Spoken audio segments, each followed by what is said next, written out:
Hello everyone once again most welcome. मैं हूं आपका दोस्त, आपका होस्ट, आपका मैथ्स मेंटर प्रकाश और once again board to JEE math academy में आपका स्वागत है। तो हम डिस्कशन कर रहे थे बोर्ड्स 2027 के लिए मैथ्स का एक शानदार चैप्टर दैट इज मैट्रिसेस। और मैं हूं आपका दोस्त Prakash BE from MBM engineering college, one of the most reputed college of Rajasthan. और मैं पिछले 15 इयर्स से टीच कर रहा हूँ स्पेशली जेई मेंस और एडवांस के एस्पिरेंट्स को, साथ ही साथ बोर्ड्स के वे एस्पिरेंट्स जो 9th 10th 11th 12th की प्रिपरेशन कर रहे हैं। और मोर डिटेल के लिए आप मुझसे इस फोन नंबर पर कनेक्ट हो सकते हैं और साथ ही साथ मेरा ये जीमेल आपको गिवन है। तो स्टार्ट करते हैं। पिछले वीडियो में हमने टाइप्स ऑफ मैट्रिसेस को ही कवर किया था और उसमें हमने सिंगुलर और नॉन सिंगुलर को कवर किया था। आज हमारा जो डिस्कशन है उससे थोड़ा आगे की तरफ है। तो सबसे पहली जो मैट्रिक्स हम आज डिस्कस कर रहे हैं, देखिए हम ये सब कुछ क्या कर रहे हैं, हम डिस्कशन कर रहे हैं स्क्वायर मैट्रिक्स का क्लासिफिकेशन। और अगर आपने पिछले वीडियोस देखे हैं, अगर नहीं देखें तो पहले वो देखें, अदरवाइज ये समझ में नहीं आएगा। पूरी की पूरी प्लेलिस्ट पड़ी है, उसमें सारे वीडियोस हैं, जीरो से हीरो वाला कोर्स है। तो स्क्वायर मैट्रिक्स में मैंने आपको बताया था कि भाई ये दो टाइप की होती है। एक होती है आपकी डायगोनल मैट्रिक्स और दूसरी होती है आपकी ट्रायंगुलर मैट्रिक्स, है ना। Triangular matrix. तो अभी तक हम इन दोनों में से किसी को भी कवर नहीं कर पाए हैं। पहले सिंगुलर और नॉन सिंगुलर, हालांकि सिंगुलर एंड नॉन सिंगुलर भी स्क्वायर मैट्रिक्स के ही टाइप हैं, जो कि हमने जस्ट पिछले वीडियो में कवर किए थे। तो आज हमारा जो पहला डिस्कशन है वो है हमारा डायगोनल मैट्रिक्स। जरा देखें फटाफट क्या होती है डायगोनल मैट्रिक्स, जरा देख लीजिए।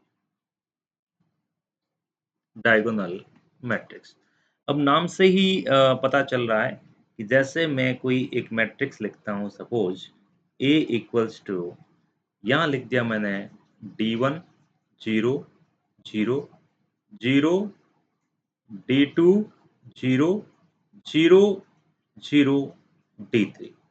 ठीक है जी।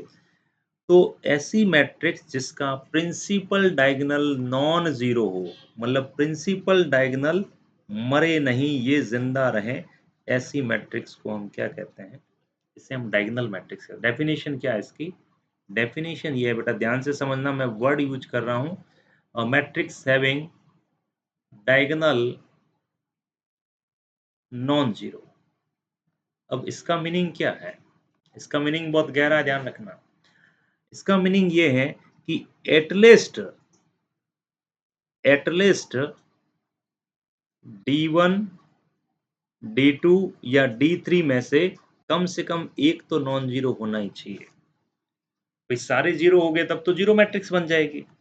तो कहने का मतलब दो जीरो हो चल जाएगा, तीनों नॉन जीरो है तो भी चलेगा, इनमें से दो मर गए जीरो हो गए तो भी चलेंगे, लेकिन एक का जिंदा रहना जरूरी है, अदरवाइज तो फिर ये जीरो मैट्रिक्स बन जाएगी।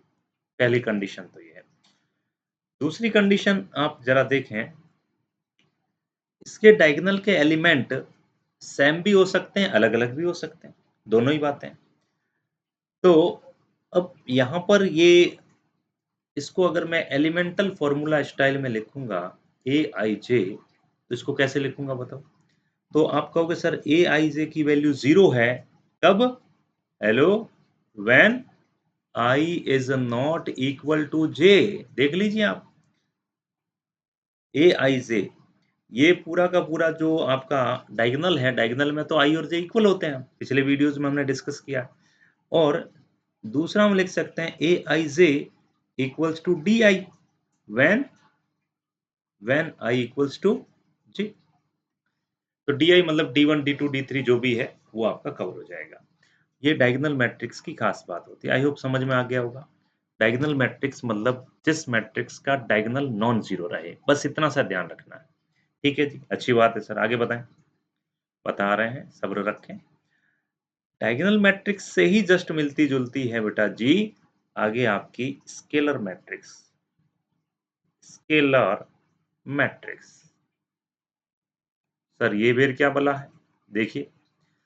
अब स्केलर मैट्रिक्स भी इसी टाइप की, जैसे मैंने कहा एक मैट्रिक्स ए है और वो मैंने लिख दी ऐसे के 0 0 0 के 0 0 0 के।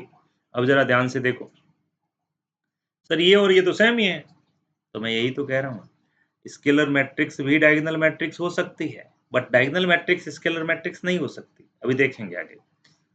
तो स्केलर मैट्रिक्स में जो डायगोनल्स के एलिमेंट है, वो डायगोनल के एलिमेंट कैसे होंगे बेटा जी, वो सारे के सारे सेम होंगे। देखो जरा, ये सारे एलिमेंट सेम है कि नहीं है?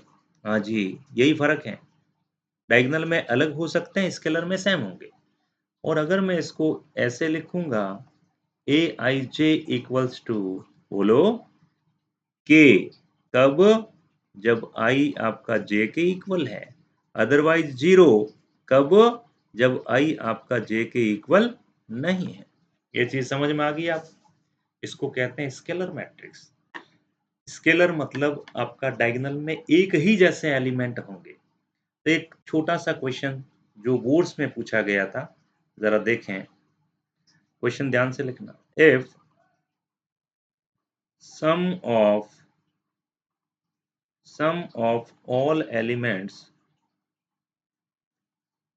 of a scalar matrix is 27, then product of all elements of its diagonal। अब साइड में मैं ये भी लिख दूं कि मैट्रिक्स 3/3 की है। क्वेश्चन ये है कि स्केलर मैट्रिक्स है, उसके सारे एलिमेंट्स का समेशन। सारे एलिमेंट्स का मतलब क्या, ध्यान से समझो। अब स्केलर मैट्रिक्स का मतलब ही तो यही समझाया मैंने कि भाई ये है कि ये 0 0 0 के 0 0 0 के। अब इन सब का सम कितना होगा? इन सब का सम तो 3 के ही होगा। 3 के अगर 27 है तो के की वैल्यू कितनी आएगी? 9 आएगी। सही है ना? ये तो 9 आ गया, क्या बात है। अब ये बोल रहा है कि इसके डायगोनल एलिमेंट का प्रोडक्ट कितना होगा। हाँ जी, प्रोडक्ट। तो डायगोनल एलिमेंट का प्रोडक्ट का मतलब क्या? के इंटू के, यानी 9 इंटू 9 इंटू 9, ये हो गया 89 इंटू 9, ये हो गया 729। तो ये आपका आंसर आ गया। समझ गए क्या? ये क्वेश्चन आपका सीबीएसई बोर्ड 2025 का क्वेश्चन है, ध्यान रखें। इस टाइप के और भी खूब सारे क्वेश्चन है जो स्केलर मैट्रिक्स पे बनते हैं। वापस सुन लीजिए, मैं अगर आपको बोलूं कि each scalar matrix is the diagonal matrix, right और रॉन्ग? बोलो बोलो, राइट और wrong? Right. Each diagonal matrix is a scalar matrix, wrong. तो यानी कि क्लॉकवाइज तो तुम चलोगे तब तो सही होगा, और एंटी क्लॉकवाइज चल लिए तो फिर गलत हो जाएगा। कॉमन सेंस से आ जाएगा ना कि डायगोनल, हर डायगोनल मैट्रिक्स स्केलर हो ये तो जरूरी नहीं है, but her scalar matrix diagonal होगी ये तो जरूरी है। दिख रही है, सीधी सीधी बात है। ठीक है, यहां तक समझ गए। अब हम फाइनली आगे बढ़ते हैं और आगे अपनी जो चर्चा है वो है आपका यूनिट या फिर आइडेंटिटी मैट्रिक्स। जरा देखें, तो मैं तीसरे पॉइंट पे आ चुका हूं, पॉइंट नंबर 3। तो पॉइंट नंबर 3 ये है अपना आइडेंटिटी, आइडेंटिटी और यूनिट मैट्रिक्स, और यूनिट मैट्रिक्स बहुत ही इंपॉर्टेंट है बेटा जी। मैट्रिक्स में जैसा नंबर्स में 1 रोल अदा करता है ना, वैसा ही मैट्रिक्स में यूनिट मैट्रिक्स होती है जिसको हम आई एन से इंडिकेट करते हैं। अब ये वेर क्या भला है, देखिए जरा। जैसे मैं कोई मैट्रिक्स लिखता हूँ 1 0 0 0 1 0 0 0 1। अरे सर ये तो आइडेंटिटी है। हाँ यही तो कह रहा हूँ, मतलब 1 1 1। आप देख सकते हैं कि इसका जो डायगोनल है वो डायगोनल एलिमेंट सारे के सारे क्या है बेटा? सारे के सारे 1 है। तो अगर मैं इसको वैसे लिखूंगा, वैसे कैसे? जैसा अभी मैंने बताया था, अगर मैं लिखता हूं A I J equals to what? 0, कब? कब? When I not equal to J, and 1 कब? जब i equal to J. Diagonal में आपका i और j इक्वल है तो 1 है, बाकी जगह 0 है। अच्छा ठीक है सर, ये बात तो समझ गए। तो इसका एग्जैक्ट नाम क्या होगा सर? ये आपने तो आई एन लिखा है, मैं यहाँ लिखूंगा I3। I3 का मतलब 3/3 की आइडेंटिटी मैट्रिक्स। अच्छा तो सर क्या I2 भी होता है? बिल्कुल होता है। देखिए I2 क्या होगा? I2 हो जाएगा 1 0 0 1। ये चीज हमें ध्यान रखनी। अच्छा अब यहाँ पर प्रश्न ये है मेरा कि आपने सर ये तीनों मैट्रिक्स चलो बता दी हमें, बहुत अच्छी बात है। ये तीनों कौन कौन से?